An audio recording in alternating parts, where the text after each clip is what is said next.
Okay, so on to our next panel discussion on inclusive employment strategies towards accommodating equal opportunities for all needs, moderated by Sergio.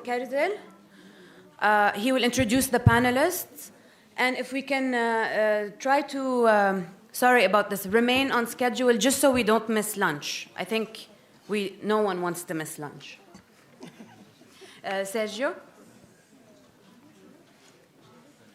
Hello everyone. يعطيكم العافية وإن شاء الله all is good. Thank you AUB for today. Please help me welcome our guest, Mr. Wissam Mubarak. We have Mr. Wissam Mubarak. He is the Vice President for Human Resources and Organizational Development and in DEFCO Group. Wissam holds a BA in Accounting and an MBA in Finance, International Business, and from McGill University in Montreal, Canada. Wissam has been with Indefco for 25 years now. He's been leading the group of human resources 6 years. And as a Boy Scout, his early childhood was social work. And then it's been an integral part of his life. And he's the co-founder now of Fala Association, which is the Friedrich Azaxia Lebanese Association. And then we have Mr. Abdallah Sa'a. Mr. Abdallah Sa'a, he's the Quality Assurance Manager at PepsiCo. He is the Supply Chain and Network Analysis Manager in the MENA region. He's going to be telling us more about his experience with us. Dr. Bassam Farah, he is the professor at OSB here at AUB. He's going to be sharing as well his experience with us throughout his years at AUB. Let me mention, please, that Dr. Farah has a lot of articles, especially in Leadership Quarterly, and the AOM, which is, he had a lot of awards in the Academy of Management in 2016 until now. And then we have with us Mrs. Paula Assaf. Ms. Paula Assaf, she is the director of the HR at Alpha. She's going to be sharing with us today a lot of information about what happened before and until now with Alpha achievements in Lebanon. And then we have Mr. Iri Rahbani. You're going to be sharing as well with us your experience at Alpha Institute.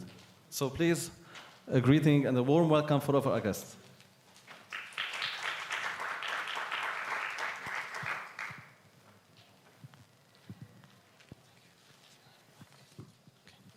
Mr. Abdullah, we're going to start with you.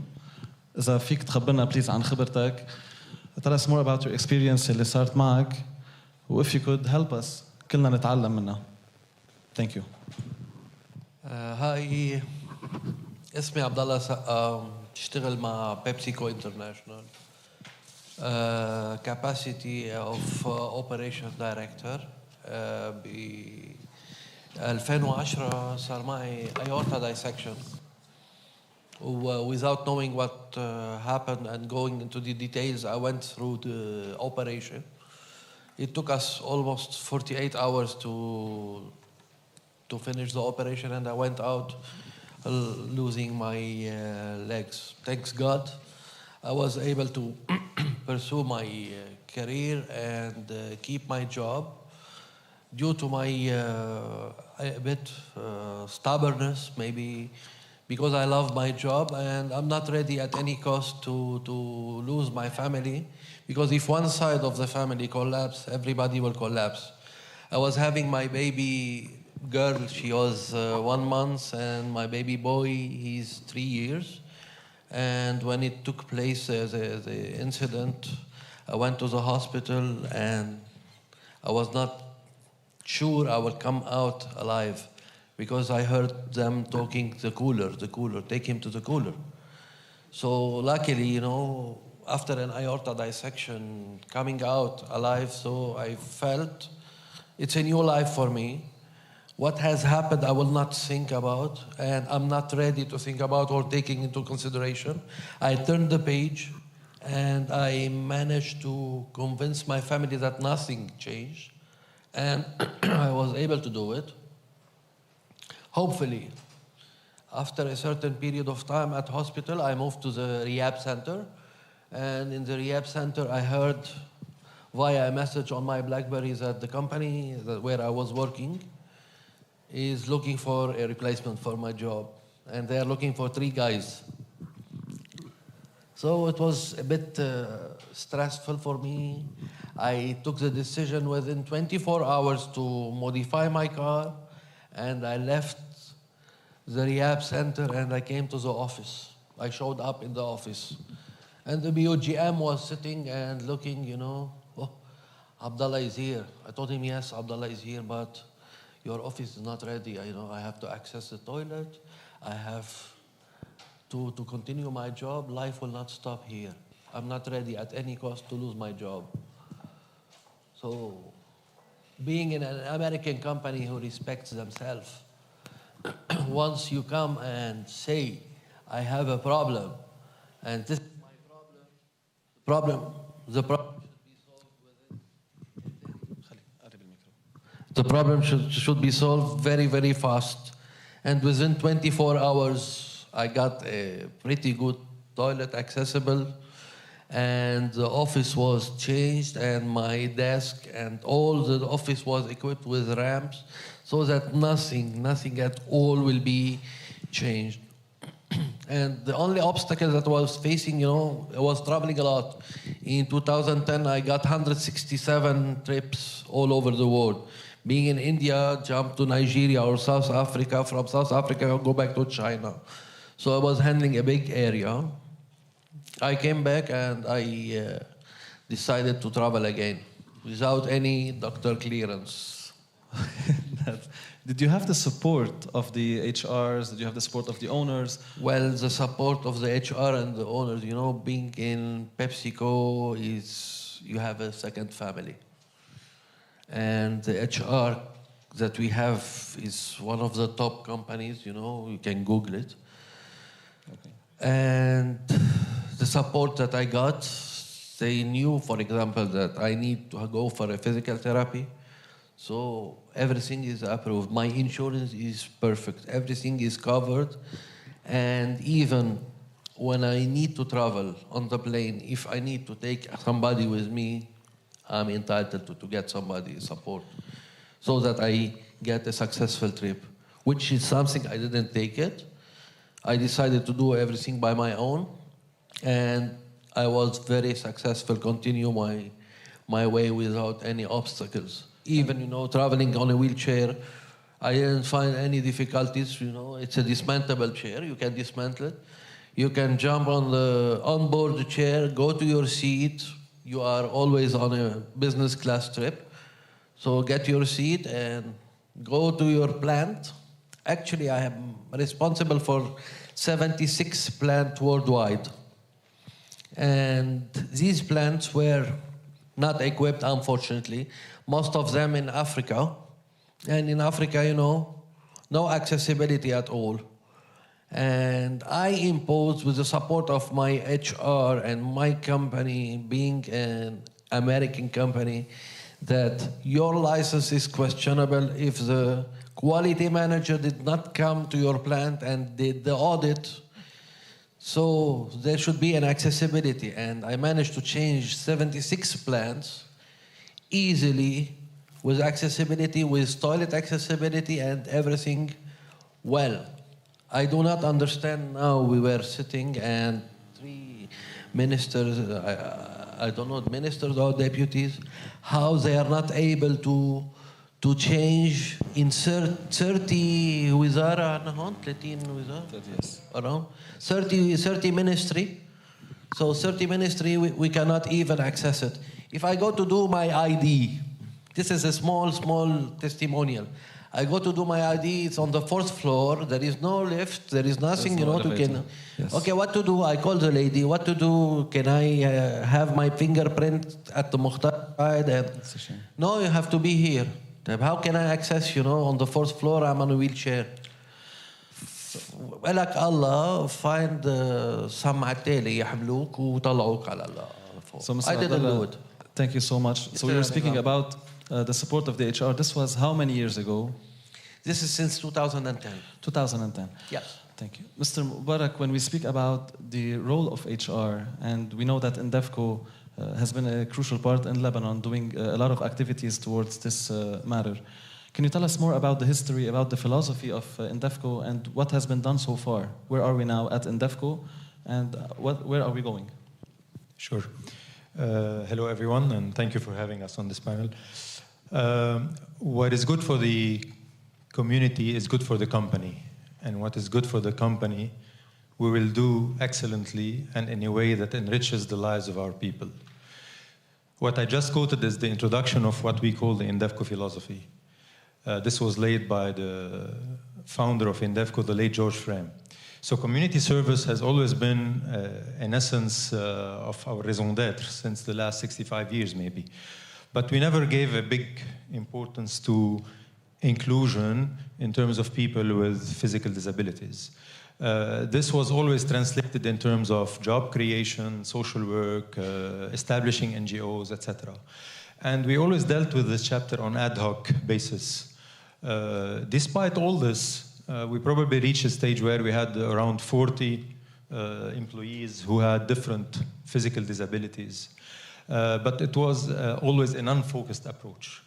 What we committed to do a few years back is, first of all, embarking on the Global Sustainable Development Goals. And as a group that is committed to sustainability, and primarily the social aspect out of this role, we assessed the situation and we realized that the very first thing we had to do is to work on the mindset and the readiness of our teams. So to do that, the first thing we did is to establish an official diversity and inclusion policy at the level of the group, which stipulates how important it is to have, in the essence of our workforce, people with special needs. The second thing we did is cascade the know-how and to transfer this know-how and expertise. So we partnered, first of all, as a first initiative with ProAbled. We had a training session with them to bring the HR community first up to speed with this whole chapter. We then started cooperating with them on the recruitment platform to start putting a bigger focus on recruiting people with special needs. Our second partnership was with Arc-en-Ciel. We also had training workshops with them to bring not only the HR community but all the line management up to speed in terms of alignment and awareness to be able to work with us on this chapter and create more focus in this direction. So when we speak about inclusion, it's not only about policies and the implementation part with the people that are already involved in the company. Sure. And how are you finding the people that are already in the company, how they are responding to this policy changes? We've had a very positive response so far. We've seen people trying to help us in putting in place accessibility practices. One initiative with Arc-en-Ciel also was to launch with our operations the assessment of our accessibility of different setups. I have to shed the light here on the fact that being in a manufacturing environment is a bit more challenging than simply being an administrative environment. So we have to have special dedicated assessments and efforts to make sure that production facilities can cater for specific jobs from a safety perspective, from a productivity perspective. So, but the reaction was very positive. We even had the plant managers visit the production workshops of Arc-en-Ciel to take more creative ideas about how to dedicate certain sections of our operations. And it ended up translating with having dedicated sections in many of our operations, like Sanita, for example. We have a dedicated section for physically impaired people who handle manual jobs or repacking jobs, etc. Okay. So, Mr. Eri, I'm going to go and ask you now about your experience at Alpha. When you speak about inclusion, when we speak about the co-workers and the number of years that you've been working with Alpha, if you could tell us about the challenges and about the positive things that happened with you over there. تست الو انا إلي رحباني بدي امرق بريفلي شوي على شو صار معي قبل ما بلش شغل بألفا. تعرضت لكار اكسيدنت كان عمري 18 سنه، وهذا الشيء خلاني اكون على ويل شير. ما رح طول كثير بهذاك الموضوع، رح فوت اللي 17 سنه بشتغل بألفا. من 10 سنين اخذت سوبرفايزري بوزيشن بفرن الشباك. كان معي بالتيم 5 اشخاص ذوي اراده صلبه، عندهم في يكون كذا حدا، ناس بويل شير، ناس بوليو، ديفرنت. 4 months ago كنت هلا اخذت بوزيشن از الفا ستور ليدر بجبال، وهذا شيء مش كتير مألوف حدا بفرونت ديسك يكون عنده هو على ويل شير. الفا از كلتشر، نحن اصلا كل البيلدينجز تبعنا كتير اكسسبل، من الاندرجراوند باركينج للفلورز للديسكس للاوفيسز وكله. بس الشيء الاهم من كل هو اللي بدي اقوله هي المايندز اكسسبيليتي، هي equal opportunity equal development for all يلي عندنا اياها بألفا. وهذا الشيء اللي خلاني انا ما احس ولا مطرح ولا مره بالنقص. هذا الشيء بيعطي سيلف كونفيدنس، خلاني اوصل. I was competing مع كثير ناس ما عندهم any kind of disabilities، وهذا الشيء اللي وصلني لاخذ هول البوزيشنز بحياتي. راح احكي بعد شقفه صغيره عني خاصه مش بس بالشغل، خاصه بال انا تيبل تنس لبنان تشامبيون لي 8 سنين. عندي ميدلز انترناشونالي، وهلا اي هاف فول سبورت من الفا از سبونسرز، لانه اكيد الدوله مثل ما الكل بيعرف كثير مقصرين و they are really behind. هلا كانوا عم بيضوونا على هالامور. الي كالفا لما نحكي عن السبورت اللي اخذته من الفا وسبيشلي بيور كارير بالسبورتس، هذا الشيء قد ايه عم بيساعدك هلا؟ وين انت بتتوقع later on how can you help other people كمان at the workplace؟ نحن بألفا اتس ان اكزامبل، يعني فينا نكون اكزامبل لكل الناس برا. الفا ما وقفت سبورت ولا مره، ما وقفت. ان كان الكارير جروث تبعي ما وقفت بولا مطرح. I have no limits actually، ما بعرف لوين في اوصل، بس I will not stop ولا مطرح. من ميلت سبورتس هن الفا they're really supporting، مش بس انا، كثير ناس بألفا وحتى برا الفا، يعني ما بنعرف. So we're really an example. Okay. When we speak about support and engagement, Dr. Farah, I know that you have an experience to share, especially about your experience here at AUB. If you could tell us more about it, and what are the phases that you went through now, and what you are seeing for the future. Thank you. ما بعرف إذا بدك يعني to start sharing from when I was a student at AUB or when I started working at AUB. Please do so, as a student and as a professor. So, my name is Bassam Farah. I'm currently a professor at AUB here in this building actually, but I was an undergraduate and graduate student at AUB before. I'm legally blind, which means so anyone who sees less than 10% is considered legally blind. In my case, I see around 5%. Basically, being legally blind in my case means okay, I don't bump into things. However, I can't read from a document or a book. I need to use a magnifying machine. I can't use a regular computer. I need software called Zoom Text to enlarge stuff to be able to read. I cannot drive. I cannot recognize faces beyond 1 or 2 meters. So these are basically some of the daily challenges that I face. This happened when I was 19, so I was a student at AUB. I was studying engineering at first. I had my eyesight problem. I had to quit engineering and move to psychology, etc., etc. I will not go into the details. I did basically, I worked as a psychologist for many years before, and so I did a PhD in psychology and then a PhD in business. Now I'm a professor in teaching business here. But the point is, when I was a student here, most of the professors were fantastic. They provided great accommodations whenever I needed more time. They provided more time, except for few cases which At the time, for instance, one of my professors who was teaching me a course of macroeconomics, I go to the professor, I ask for accommodations, and he was an economist working in the dealing room. He says, go bring evidence that you have this visual impairment from the dean's office. I get that, and then he says, you know what, markets don't wait for anyone. You have to do the exam within the time everyone else is doing the exam. I had to do the exam. I did the exam. That's fine. I could do much better, but it's okay. Then I go to it was another professor at the time giving us a course on organization behavior.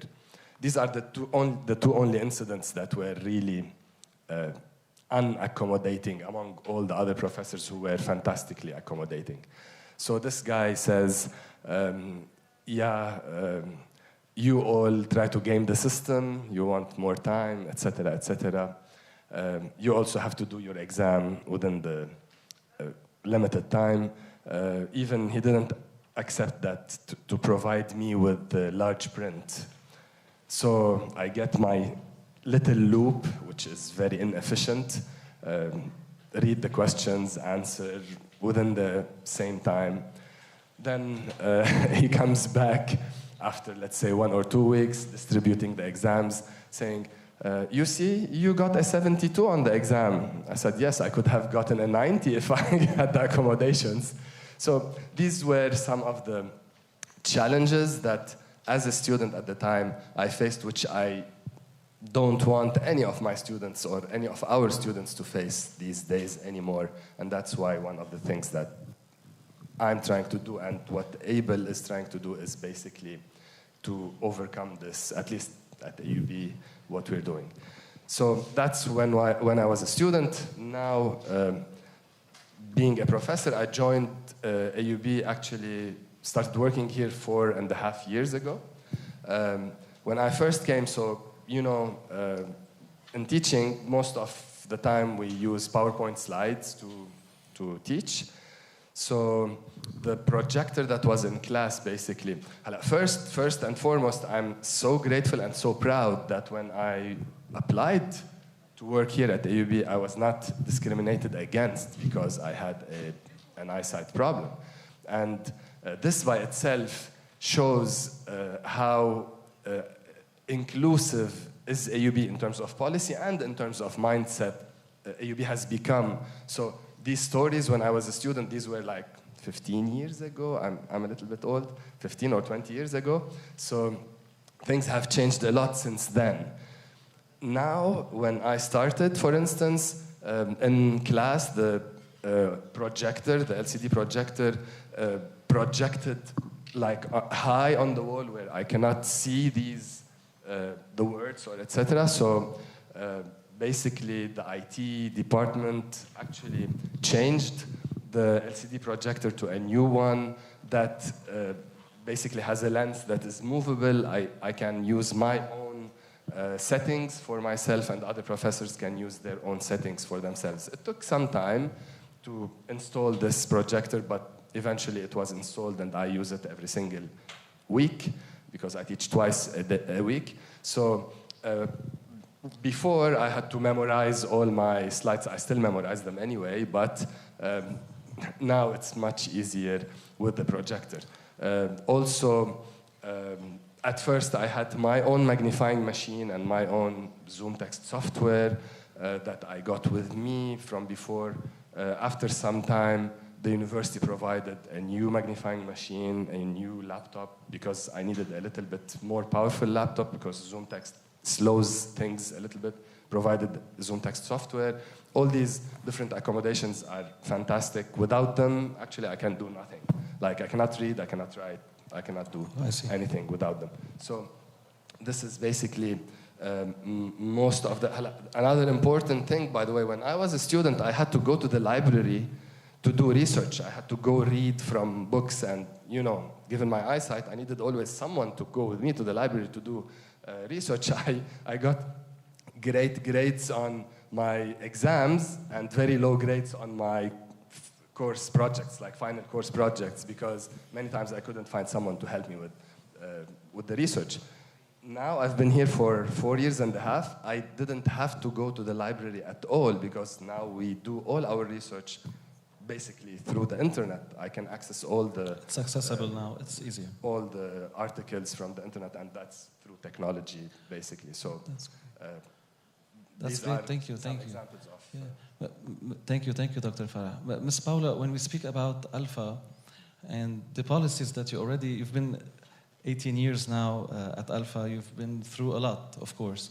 So if you want to speak about this whole track, how can we speak about it? Okay, first of all, thank you for the invitation. I'm really honored to be here today. Second, please allow me a few minutes just to tell you about people with special need at Alpha.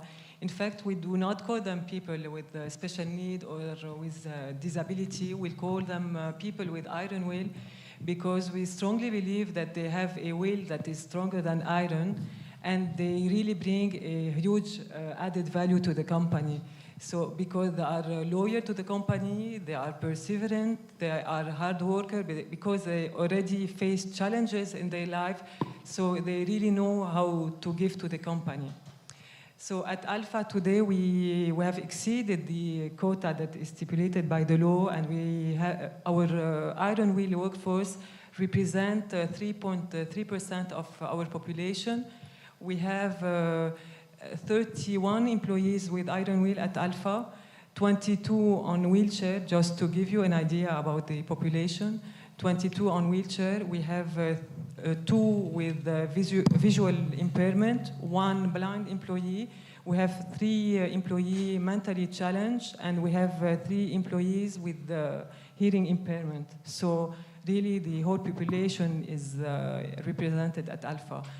And as mentioned by my colleague Eli, we are really keen in providing to this population equal employment opportunities, equal benefits, equal training opportunities, equal career growth. Here we have one of our good example. And to facilitate all this evolution in the company, we have focused on the accessibility and the accommodation of this category of people. So just to let you know that a few years ago in 2015, we did an assessment of our premises with the help of LPHU, which is called today LUPD, yes, Lebanese Union for People with Disabilities. And they have assessed all our premises to make sure that we are abiding by the needed requirement and the needed norms, international norms. And thanks God, all was okay. And they provided us with some recommendation for enhancement that we have also implemented. So today, our offices, our premises, our meeting rooms, our break rooms, our parking, they are all ready to integrate and to welcome all employees, okay? And was it from Alpha, only from the Alpha directors, or was it something from the government? Was it something imposed on you as Alpha, or is it something came out from you as a company and you want to have SDG goals for the future, or how did it? Frankly, it started before that. Before the law, we have started with this move, but now we are much and more encouraged because we really felt the added value of these people. So now we are not, I mentioned the law just to encourage all companies to abide by, but it's not really our motive. It's really a motivation, an internal motivation, because they are really great people. That's great. And when we speak about the growth path, are there any new policies being done for the future? What are the plans for the future of Alpha, of accommodating those people when you speak about people with disabilities and people with equal opportunities at the workplace? Okay, for example, now Eli was talking about his new position. So he's now supervising our new Alpha store in Jbeil. And I invite you to visit it because it's very nice. And it was fully done to be fully accessible for the wheelchair and for all our customers on wheelchair. So this is kind of initiative that we take, and we do a regular assessment of our premises. For example, yesterday we came up with something in our meeting room about the coffee machine. It was not placed correctly for all people, so people with on wheelchair were not able to access it. So on small details, we always seek improvement. So a question here for all of you guys. Accessibility, when we want to have inclusive employment, is it expensive? Like when we say about the features that we want to apply in the premises, want to have it as, like as you said, Dr. Sa, in 24 hours, Mr. Sa, you said it was applied, it was easy. So when we say about expensive-wise, because some companies would say, this is expensive, that we cannot do this now, let's do it in the future. Tell us about your experience in this part, please. I have to disagree with this statement because, in my opinion, first of all, just like as Ms. Paula said, we never did this because we wanted to comply with the law. We did this out of conviction that this was one of our community service aspects. Being expensive, not at all. I see it, on the contrary, as an investment in the right direction. Investment from the social aspect and investment even from a return on investment financial perspective, because I also have to agree with Ms. Paula about the productivity of these people. We have this perception that these people are not productive. On the contrary, we've run many cases where I can assure you that their productivity is probably sometimes double any person who does not suffer from any disability. So investment to make the location accessible, in my opinion, or in our opinion, the way we see it, is not the hurdle. It's about having the conviction that it has to become a way of life. It has to become really entrenched in the raison d'être of the company. Yes, I totally agree. It's just a mindset. It's not an expense, because the return on investment is much more higher than the expense that we do. And it's just a matter of how you build the room, how you put the ramp, how you put, so it's not so, we do not have to talk at all about expenses in this kind of issues. That's great. Mr. Dr. Farah. I'm not in the role of the administration to discuss this, but as my colleagues were mentioning, yes, sometimes one might incur a certain cost to do this. However, this most of the time is more like an investment, and the return on this investment many times is way more than people think. And many times, as Pablo was mentioning, it's only a matter of designing things from the beginning. If this is done, most of the time it doesn't cost anything. The cost comes when things were not done from the beginning. The design was not done appropriately from the beginning, and one has to redo things. That's only the case. But all new things that are being done with the mindset of accessibility, design there from the beginning, basically, most of the time don't cost more than not including these little features in the design. That's my experience. I don't know your experience. Actually, in many, what doctor is just saying, you know, I fully agree, because when we are starting, let's say, a project, we need to set up a plant in one area, let's say in Nigeria or in some areas. So what we do, if it is a green field, we are starting from zero. It's very easy to set up, you know, everything and design it and impose it. Now it is part, you know, from, let's say, what are the PepsiCo standards, what are the PepsiCo requirements, everything. Everything is included in our booklet, in our Bible. So we're going to go back to implementing the policies that already... So it is implemented 100% worldwide. Wherever, any plant, you have to visit it, you have to access any places in the plant, even the hidden places in the sugar area where the sugar is mixing, you know, I can access, and I can get a mirror just to see what is inside the tank if I'm auditing. Imagine if I'm auditing, I can take a picture from the tank, the sugar dissolving tank, and see what's inside the tank and see whether it is clean or not, the cleanliness, the hygiene, and the food safety. Does anyone have a question here for any of the speakers, for any of the panelists? Please, yes. Hi, my name is Layla Nashabi. I was an ex-corporate businesswoman, and now I'm a special educator because my daughter has special needs. And I work in Step Together Association, which is a community for special needs children. We're all talking about accessibility and technology, but we're only tackling the physical disabilities or the deaf and the blind. But there's an entire other community who have learning difficulties, mental challenges, and we're just beginning to dabble into how we can employ our students. And it's like an untouched ground that nobody wants to go there because it's more than just a ramp. There's the psychological element and there's the emotional element. So is there an interest into exploring that? This is for everybody. Thanks. Let me please share one of our INDEFCO experiences. As I mentioned earlier, we did also establish a number of NGOs that deal with different social causes. One of our NGOs is called Al-Yumbua. I don't know if you've heard about Al-Yumbua. So Al-Yumbua is a school that offers education to people with Down syndrome.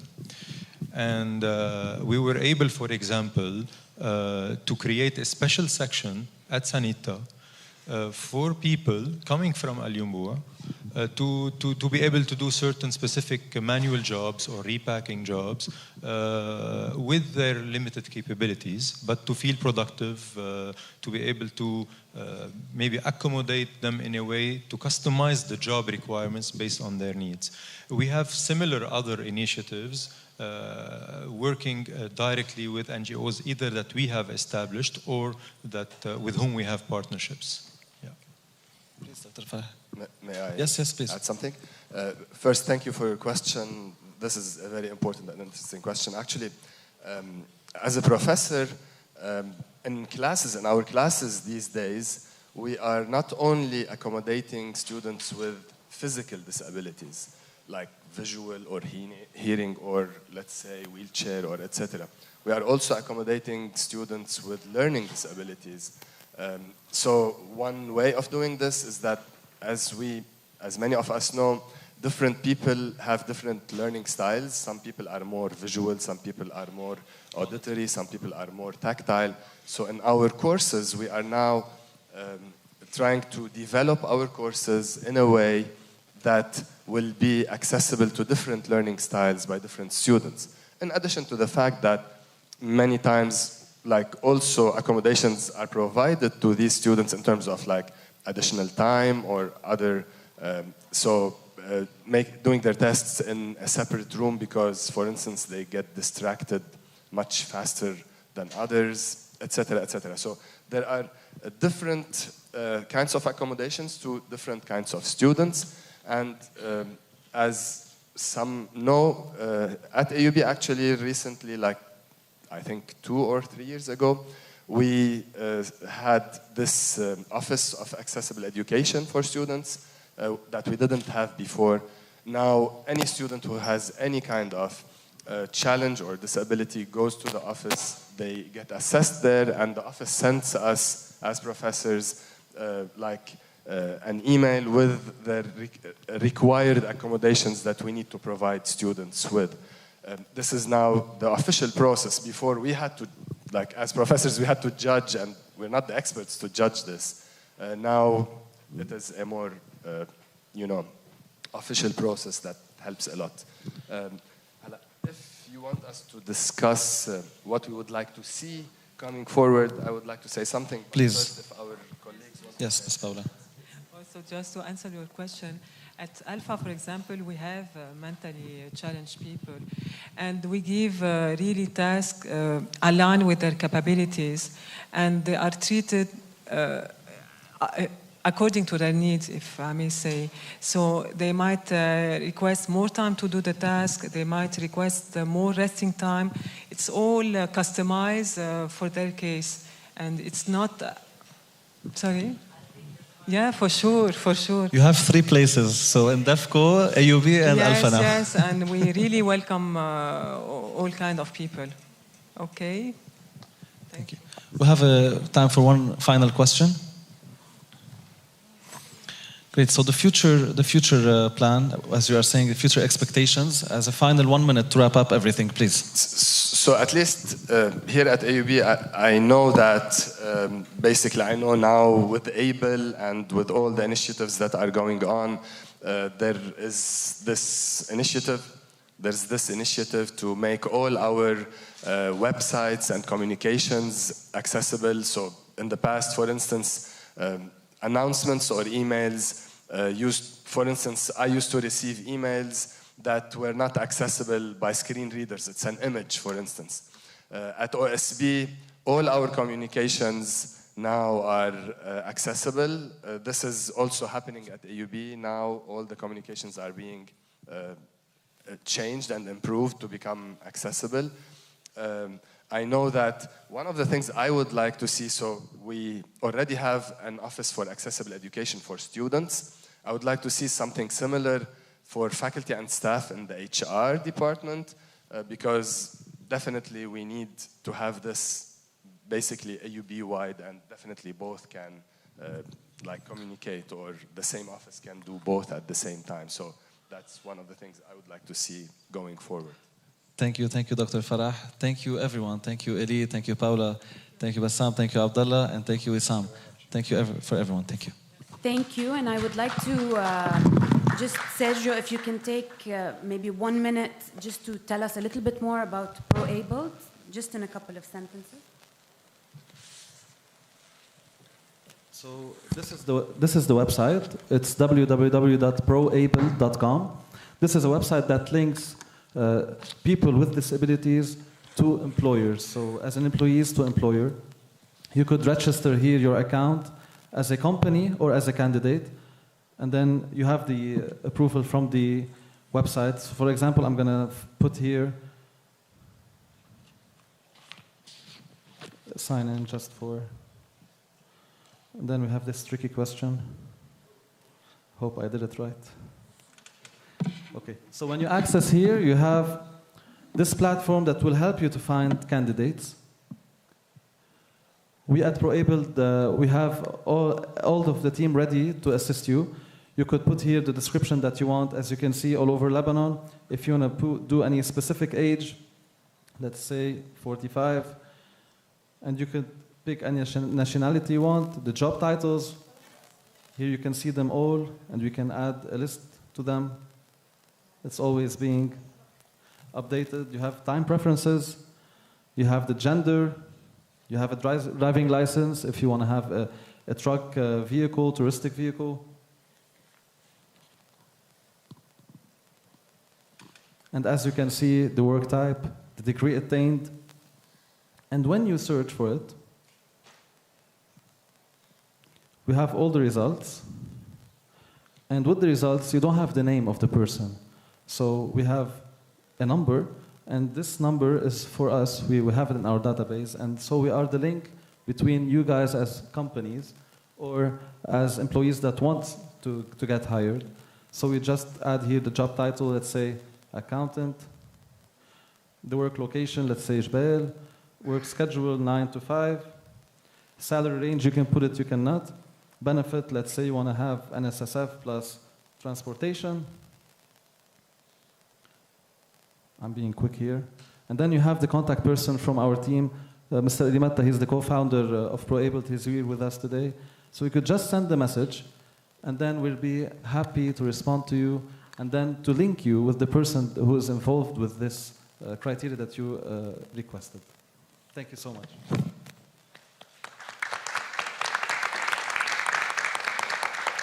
Thank you.